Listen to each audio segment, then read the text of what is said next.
Oh, for Pete's sakes. I'm wondering if we messed something up when we were playing.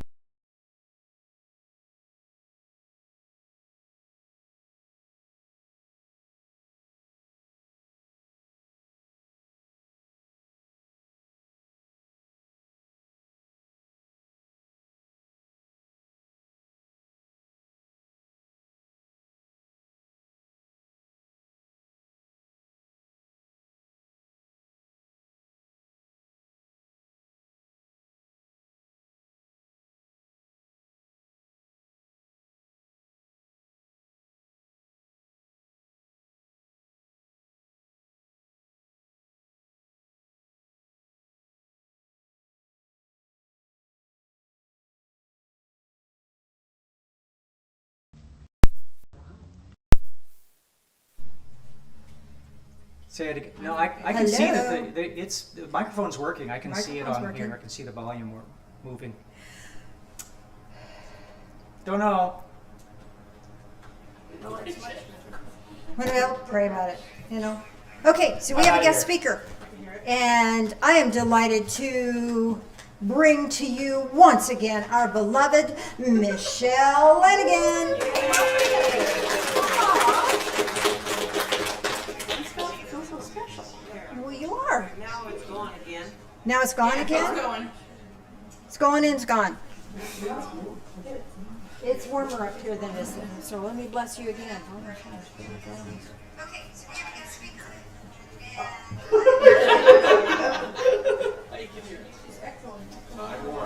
Okay, this is good. Is it working now? Yes. Okay, so I can talk.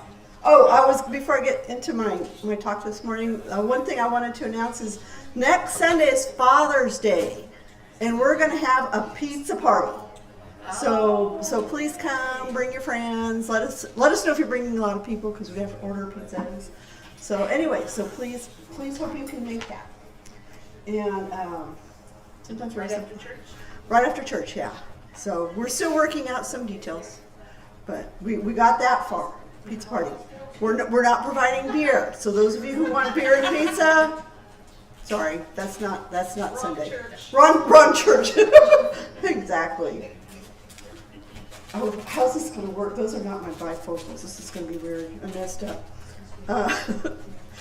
So much for birthdays, right? So one of the big things that I've noticed in spiritual growth and in my reading of spiritual books and stuff like that is a lot of people talk about needing to get out of your ego. Have any of you heard that? Letting go of your ego, moving out of your ego. And this is a really confusing concept. So I'm going to talk about that today and why it's so important and what it has to do with your spiritual growth. So first of all, remember you guys are all spirits that have chosen bodies. Everybody on the planet is a spirit and they chose that body for the purpose of learning and growing as a spirit. And our purpose is to remember that. People go, well, what's our purpose in life? Why are we here?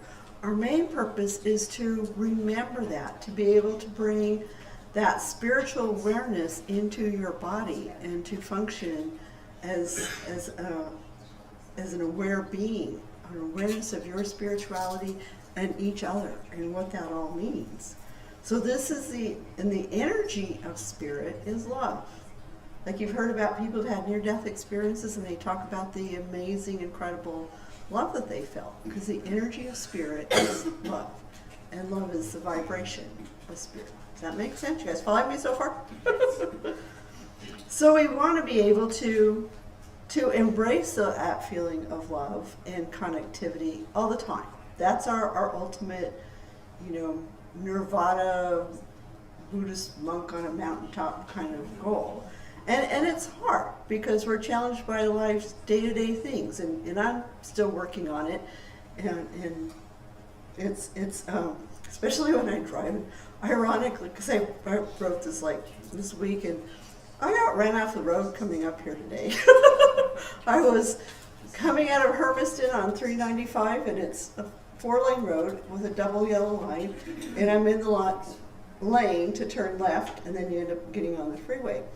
And there was and I'm getting very close to the light, and there's a semi next to me, and the thought, one of those like that, real quick, that's that's kind of odd because usually the semis go left and up the freeway. Not always, but you know. And then all of a sudden he starts coming into my lane. And I'm like thinking, my first thought is, you know how people sometimes, there's a little swerving going on. He kept coming. And I laid on the horn and I was able to go across the double line, but I'm now into what would normally be oncoming traffic. And luckily, it was early in the morning, there wasn't much traffic. There was one car over in the other lane. So I thought it was really funny that I wrote this and made a joke about when I drive and then that happens. And then as soon as I get up to the light, and oddly I wasn't really very upset about it. And I got up to the light and there are these little bunnies across the road playing and I'm like, oh, thank you for being there to remind me of my amusement. So, but the feeling that we want to pursue is that feeling of unconditional love. It's like that really powerful, when you hold a newborn baby, you know, that just feeling in your heart chakra that is so powerful. And, you know, and we have those experiences at other times in our life. You know, there's major events or, you know, our children or relationships, amazing experience, where we have that incredible joy.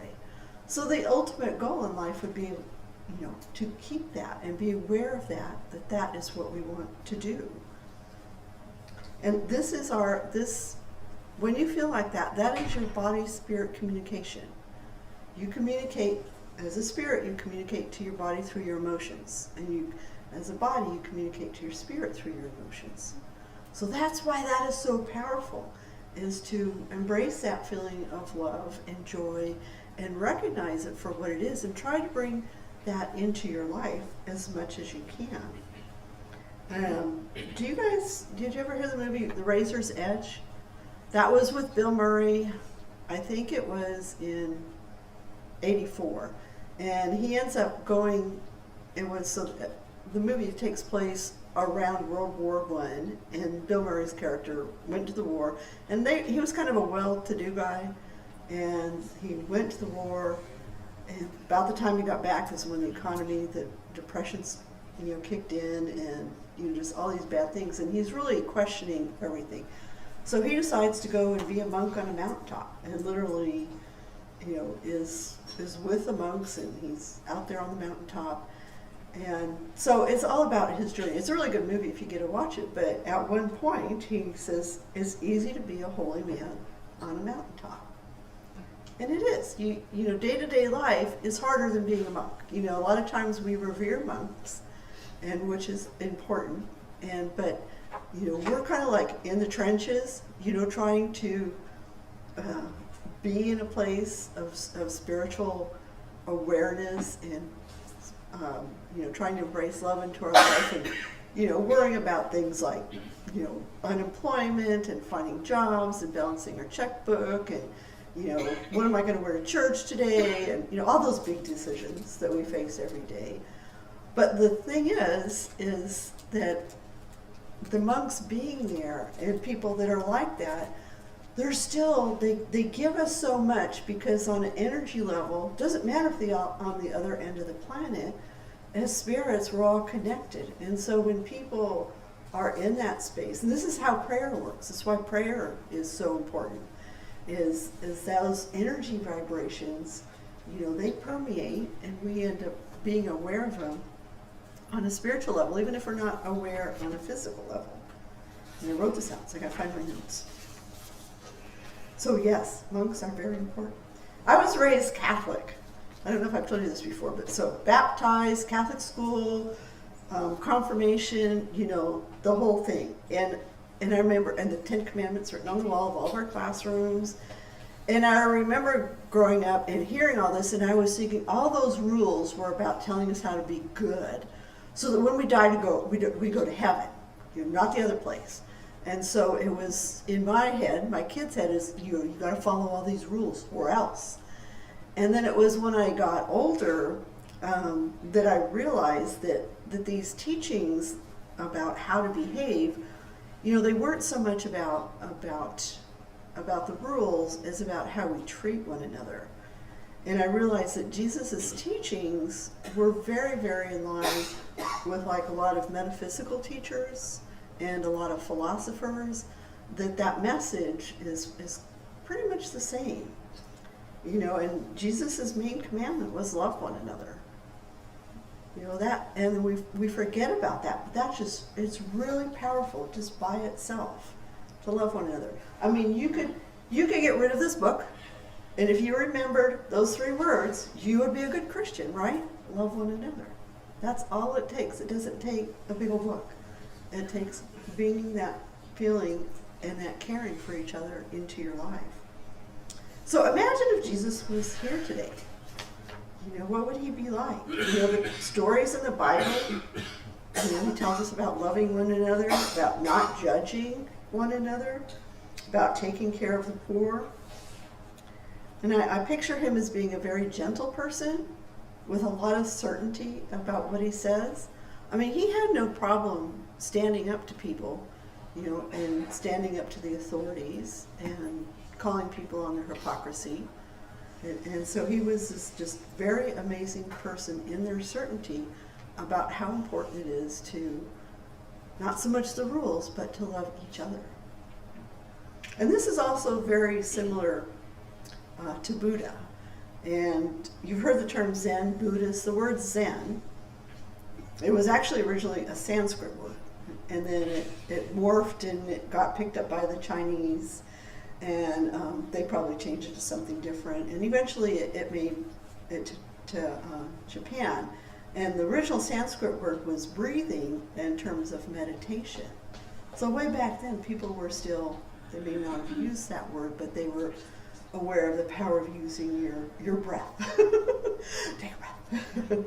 And so this is where we get the term the Zen Buddhist. And some of the philosophies of Buddhism are being in present time, being non-judgmental, accepting people for who they are, clarity of thought, calm, peaceful, mindful of your thoughts and feelings. So this sounds very non-ego-ish, right? I started out talking about the ego. So this is the opposite of what the ego is. This is our goal. And so this is very non-egoist. And why is this so important? Because this is our mountaintop. Because our space, we don't have a mountaintop. We have our space between our ears. And this is where we can achieve our meditation, our tranquility, our love for one another, to find our spiritual growth, to find our connection with spirit is in our mountaintop, which is inside of us. Did I just bring on that? Sorry. So this is why we were here. This is why it's so important. So you can see how the ego can take us out of that. Your ego now is a very body energy. Your ego is based on your emotional self-preservation. So like wanting things to be the way you want them to be. This is where your rules come from, which is ironic because we were talking about the Catholic Church and all those rules. Rules are where your ego is, or vice versa. So things that, you know, when things happen that get you annoyed, you know, those are that energy of being annoyed and wanting things to be the way you want them. That's your ego. Like if you're at work and somebody gets recognition for something you did, you know, that's being in your ego. Or if somebody wins the lottery and you're like, this guy is such a jerk, you know, that is so unfair. Why does this person get a break? And here I am, a good person, and I never get to win the lottery, you know, and that's so full of judgment and that ego type of energy. So this is also, it's a normal part of being a human being. You know, we evolved to recognize danger, which means being cautious about someone who acted or looked different than who we were. And this is how, like you hear that saying, you can spot a tourist. And people always, the Europeans always make fun of Americans because they can spot Americans really easy. And psychologists tell us that you can, I shouldn't say you can, but people will size you up within like 3 to 7 seconds. It's like if you go into a job interview, they talk about how important it is, you know, when you walk in and just say hello, because people will evaluate you that quick. Doesn't mean they're accurate, right? Because they could be wrong, but that's how that's how we learn to survive. That's how we evolve to survive, is being able to assess a stranger instantly and see, are they friend or foe? And this is, so this is something also too, your ego tells you to fit in. You know, if you're too different and you walk in and you got everybody assessing you, you know, you can feel that energy and you want to fit in, as that's also important in survival. In fact, the Catholic Church, if you were doing something wrong, you would get ostracized and be pushed out of the church, and that was very scary. And there are cultures that if a person was bad enough, they would push them out of their village because they did something wrong, and you couldn't survive like that. If nothing else, it was scary and sad to lose all your family. So we have a very strong programming to fit in, and not only to fit in, but then to look at each other and make sure that you're all fitting in too. So this is a very strong programming, and this is what the ego is, but it keeps us alive. So we don't want to say, you know, that this is a horrible thing, but you can see how it can lead to judgment and even bigotry and competition. It can lead to a lot of bad things. So this is what they say when, you know, spiritual teachers are teaching you about, you got to let go of the ego. This is the kind of energy that they're talking about. And it's cultural. I know you are actually taught how to feel. And I know that sounds funny because we like to think that our emotions are our own, right? Nobody told us how to feel, but they did. You know, they tell us how to feel about somebody who looks different. They tell us when it's appropriate to get angry or not angry. They tell us, you know, as we're raised, we're taught how to believe and how to feel about things. And I'll give you a couple of examples. Another movie, 7 Years in Tibet with Brad Pitt.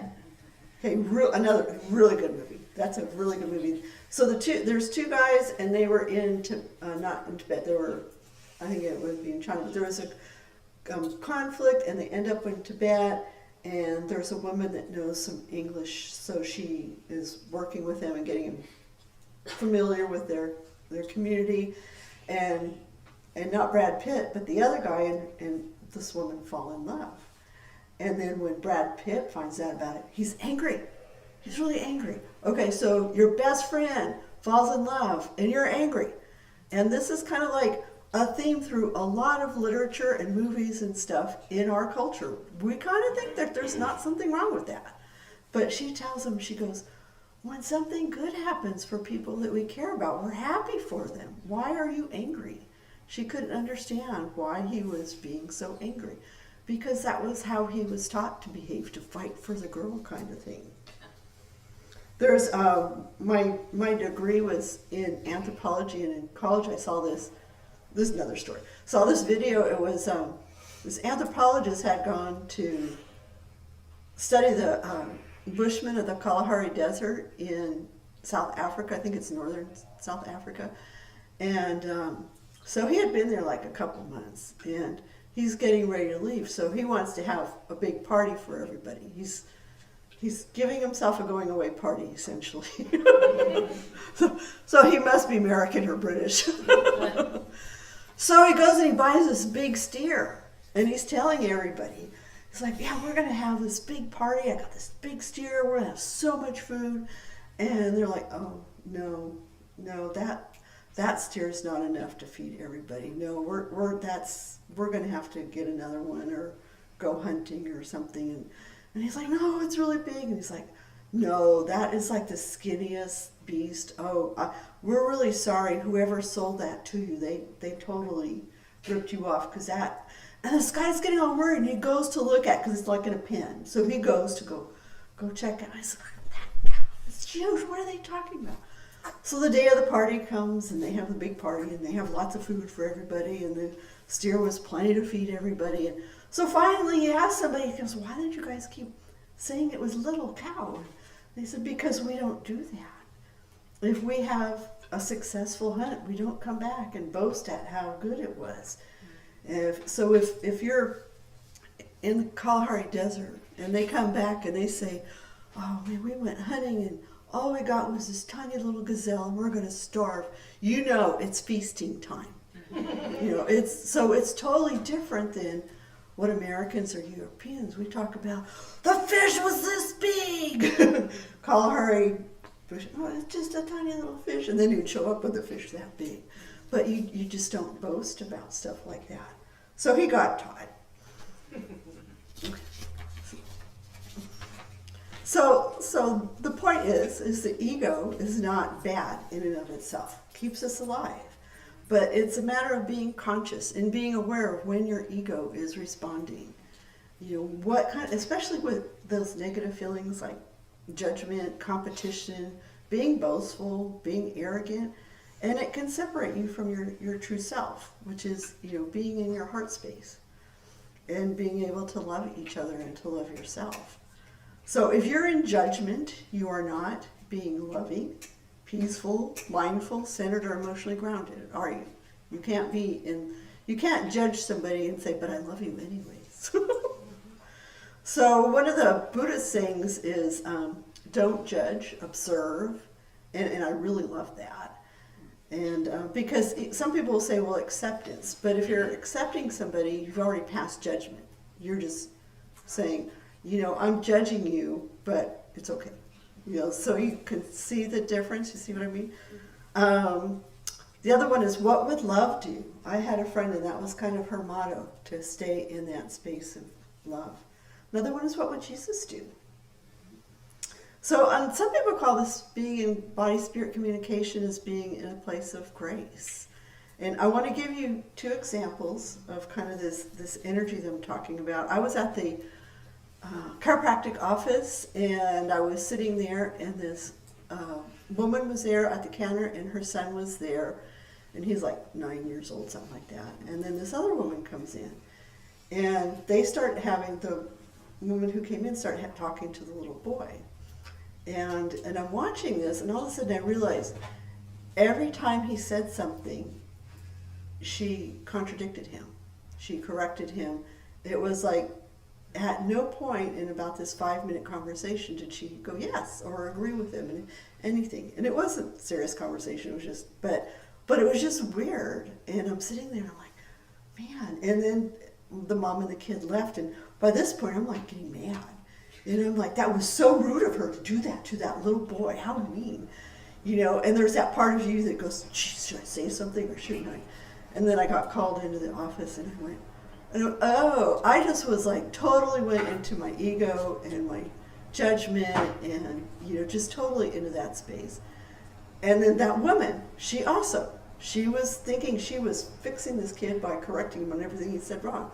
So she was totally in her judgment space. So who was in their space? Who was in their grace space?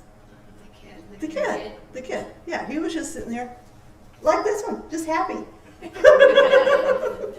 and having a conversation with her. And I want to tell you about another example of being in that loving space in your life is Janice and Phil. So I got to tell a story about Janice and Phil. So if you guys if you're on Facebook, the Divine Fellowship, Janice posts pictures of her garden. Well, you do it on the regular page too, huh? She posts pictures of her garden all the time. And they have done so much work on their yard. It is so beautiful. It is just this gorgeous. Their whole yard is just flowers and landscapings and rocks and all this stuff. And Janice takes the most beautiful pictures and she shares them with us. And it's just such a really cool, loving feeling. And there are other times where like if you watch those shows where, you know, there's a competition, it's like, oh, mine's better than yours. It's not like that. If you can feel it. And I remember, and Janice told this story I can't remember if it was at church. It may have been one of our workshops or something, but she was talking about this plant that she had planted, and it hadn't done very well, and she had potted it. She moved over into another spot, and it looked. Do you remember that story? And it looked like it was doing better, and it was going to come up. I mean, that's creating out of love. That's why their yard is so beautiful. I mean, isn't that cool? And if you're watching one of those shows where it's all competition, they go, oh, this thing is dying, and rip it up and throw it out. Completely different energy. And Jazz, part of why I love that story is my mom would go to like Walmart, and you know how they have plants on sales? She would buy the ones that are dying and bring them home and save them. Do you do that too? You do? How cute. So I think that's awesome. But so I'm hoping you can realize that now. It's not the actions, it's the feeling. I mean, there's a lot of good gardeners out there that have beautiful gardens. But to do it with love, to do anything with love is so powerful. It's why we're here. It's where our power is being in that loving vibration. So did anybody have any questions? Or are we ready to go into a meditation? Did you have a question? No, you can catch me afterwards if you want. Or comments. Okay, well, let's go ahead and we'll do a real quick meditation. I kind of ran on a little bit. This is exciting for me because I think it's so cool. That's why we're here. So you just take a deep breath and close your eyes and put your feet flat on the floor. And you can just notice that even though your feet aren't connected to the ground, energetically you could still feel that earth energy. How good it feels to your body to be connected to the earth. Just take a deep breath. That's Zen. Zen is that breathing. Let that energy, that air come into your lungs. And be in a bubble. Notice that you're in a bubble, about 18 inches around. This is your personal space. This is your mountaintop. And just imagine yourself sitting in a little control room inside your head. Take another breath. You're in this little control room inside your head. And you could feel your energy around you in your nice, safe bubble. Little control.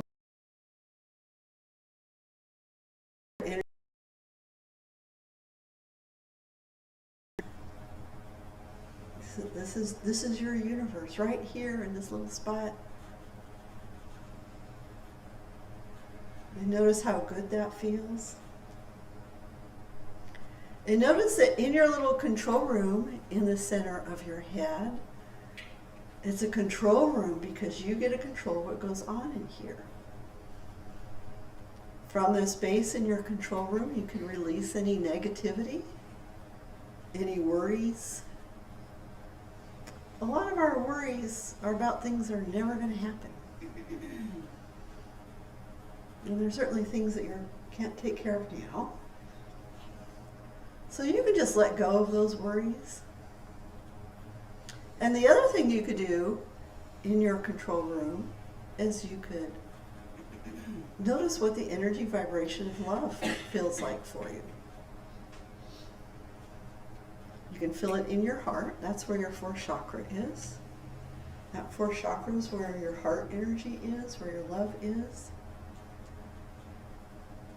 And from your center of your head, you can tell your fourth chakra to fill yourself up with your own loving vibration, your own spiritual awareness.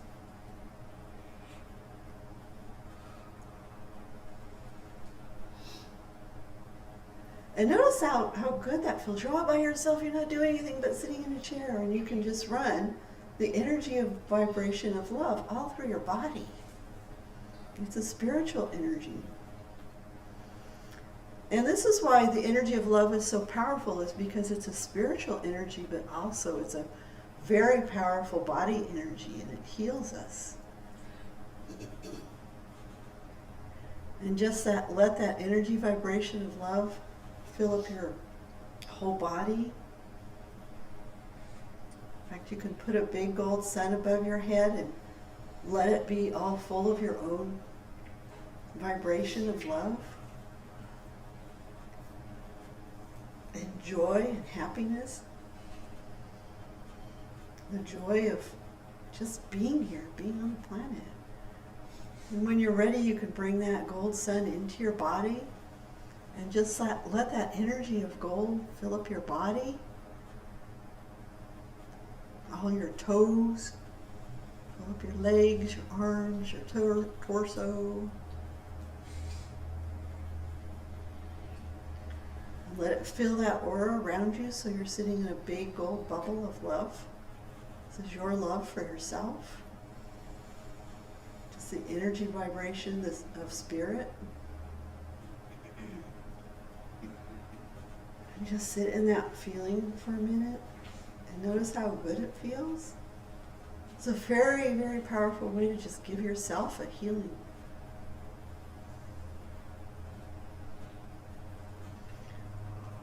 Take a deep breath. Just let that energy come into your lungs. If you feel like yawning, that's good.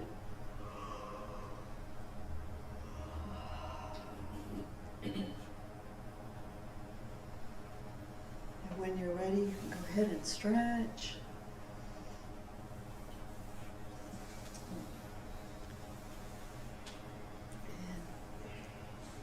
Anybody have any questions or comments about how that felt?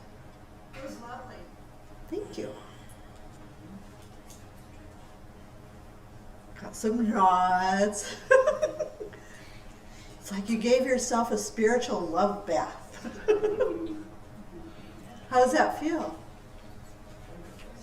Peggy? I'm sorry. Wonderful? Yeah. Kind of felt like I've been sitting in a wonderful, warm, like, hot tub. Oh, a hot tub of love energy. Yeah. It just felt warm and flowy, and it was like, oof. Very cool. Anybody else? Any other comments or questions? Are you raising your hand or stretching? Stretchy. Okay, stretching is good. We chose to have bodies because they're fun. Okay, I guess then we're ready to turn on some lights and turn it back over to Janice and Phil. Thank you, everybody online. I'm still floating. You're floating. Our spiritual gardener. Thank you. And that plant is doing really well at Bloom this year. Yay! Yay! So let's do communion, shall we? This is our opportunity to remember that, how do I want to say this? No, I don't want to say that. Okay. So, This is your experience to be with yourself and with your divine. oh, I love it. Thank you, Phil. Gosh, he's amazing, isn't he? Takes a village. So, join us in prayer, would you please? Loving Spirit of Light, as we take this into our body, help us to recognize the spiritual nourishment of one another, the spiritual nourishment of your divine light and love. Thank you. In the name of Jesus, the Ascended One. Amen.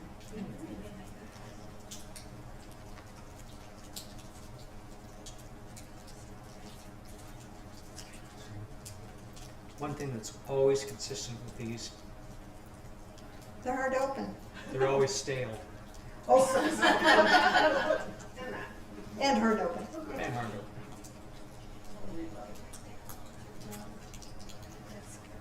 There we go.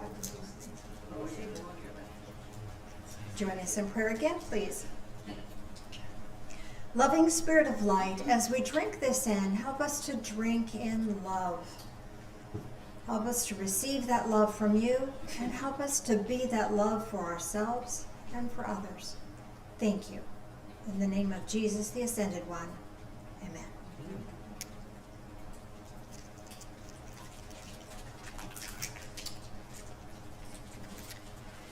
And while Phil's doing that, I do have a Bible verse for you. Is this your favorite one? One of them.